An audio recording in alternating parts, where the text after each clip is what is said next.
چطوری صدا رو دینویزش کنیم. میایم توی پریمیر سمت چپ توی گزینه افکت هامون میریم، توی قسمت افکت ها اینجا تایپ میکنیم دی نویز. وقتی دی نویز سرچ کردیم یه گزینه به نام دی نویز اینجا میاد، درگ میکنیم میفرستیم روی صدامون. وقتی که روی صدا انداختیم از کجا بفهمیم دی نویز شده؟ دابل کلیک میکنیم روی صدا، میبینید که اینجا یه تغییرات اتفاق افتاد. میریم بالا قسمت افکت کنترل، میایم اینجا. البته من قبلا یه دونه اضافه کرده بودم، الان یکی دیگه هم اضافه شدش.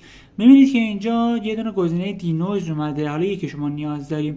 وقتی که اینجا تیکش نخورده یعنی فعاله، روی ادیتش بزنیم یه همچین چیزی میاره.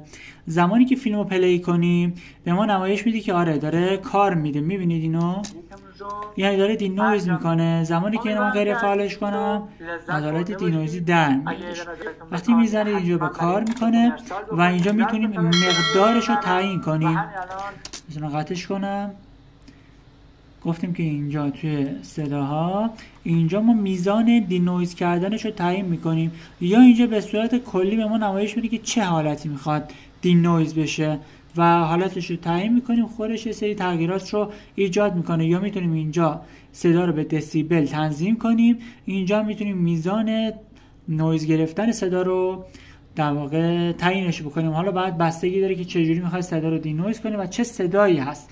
اگر صدای محیط قاطیه، اگه صدای سیستم قاطیه، نویزگیرهای مختلفی رو باید تست بکنیم. اینجا هم چند تا گزینه داریم، یه حالت هیویه، یه حالت لایته.